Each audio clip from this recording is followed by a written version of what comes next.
एक बार एक समझदार पिता ने अपने बेटे को एक बेशकीमती हीरा दिया और कहा, बेटा जाओ और इस हीरे की कीमत पता करके आओ, लेकिन इसे बेचना मत।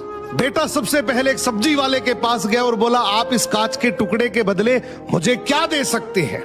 सब्जी वाले ने ध्यान से देखा, दिखने में अच्छा लगा तो बोला, मैं इसके बदले तुम्हें 1 किलो आलू दे सकता हूँ। वो कुछ नहीं बोला और हीरा लेकर एक सुनार के पास गया। सुनार ने उसे जांचा परखा और बोला, मैं तुम्हें इसके बदले 1 लाख रुपए दे सकता हूँ। बेटा हैरान हुआ, लेकिन उसने हीरा फिर भी नहीं बेचा। इसके बाद वो एक जोहरी के पास गया और बोला, आप इस कांच के टुकड़े के बदले मुझे क्या दे सकते हैं? जोहरी ने जैसे हीरा देखा, उसकी आंखें चमक उठी। उसने कहा, ये बहुत दुर्लभ हीरा है, इसकी कीमत 50 लाख रुपए से भी ज्यादा है।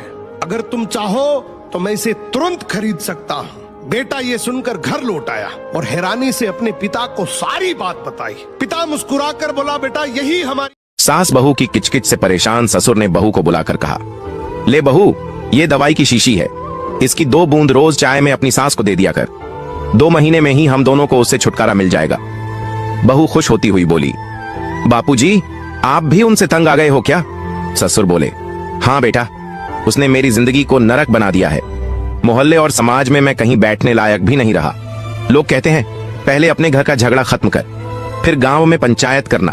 फिर ससुर ने कहा, तुम इस दवाई को छुपा कर रखना, रोज बस 2 ही बूंद देना, और याद रखना, इस दवाई का असर तभी होगा जब तुम उसके साथ मीठा व्यवहार करोगी। अगर सास के साथ लड़ोगी और वो टपक जाएगी तो पूरा इल्जाम तुम्हारे ऊपर ही आएगा, इसलिए आज से ही झगड़ना बंद कर देना। बहू ने सोचा, 2 महीने की ही तो बात है, मैं झगड़ा नहीं करूंगी। फिर क्या था, बहू ने सास को धीरे धीरे असर करने वाली दवाई की 2 बूंद देना शुरू कर दिया। अब वह सास के साथ प्यार से पेश आती थी। सास अगर कड़वा बोल क्या पट्टी पढ़ाती रही। कुछ देर बाद बेटा लाल पिला होकर निकला। बोला, माँ बूढ़ी हो गई हो, अब तो बाज आ जाओ, क्यों भाग्यश्री के पीछे पड़ी हो? माँ बोली, क्या जुल्म कर दिया बेटा, गैस खत्म हो गई थी इसलिए रसोई से सिलेंडर ही तो लाई थी, वो भी तब जब बहू ने अपनी रोटी सब्जी बना ली थी। बेटा गुस्से में बोला, झूठ मत बोल बूढ़ी, ये देख दोपहर का आटा वैसे का वैसा गुंदा हुआ पड़ा है, सब्जी भी कटी हुई पड़ी है, तुमने भाग्यश्री को खाना बनाने ही नहीं दिया। सरस्वती देवी बोली, अपने पोते की सौगंध झूठ नहीं बोल रही हूँ बेटा, इसने आटा फिर से गुंदा होगा और सब्जी भी फिर से काटी होगी, जो खाना बनाया है वो बाहर फेंक आई होगी। भाग्यश्री रोने का नाटक करते हुए बोली, मेरे बेटे की झूठी सौगंध मत खा सासू माँ, भगवान से डर। मनीष ने माँ का हाथ पकड़ा और बोला, तू अभी घर से निकल बुढ़िया, अब मुझे तुम पर जरा भी भरोसा नहीं। भाग्यश्री ने नाक की तरफ फुफकारते हुए कहा, अब इस घर में तेरे दिन खत्म हो गए हैं बुढ़िया, आने दे तेरे बेटे को, आज फैसला हो के रहेगा।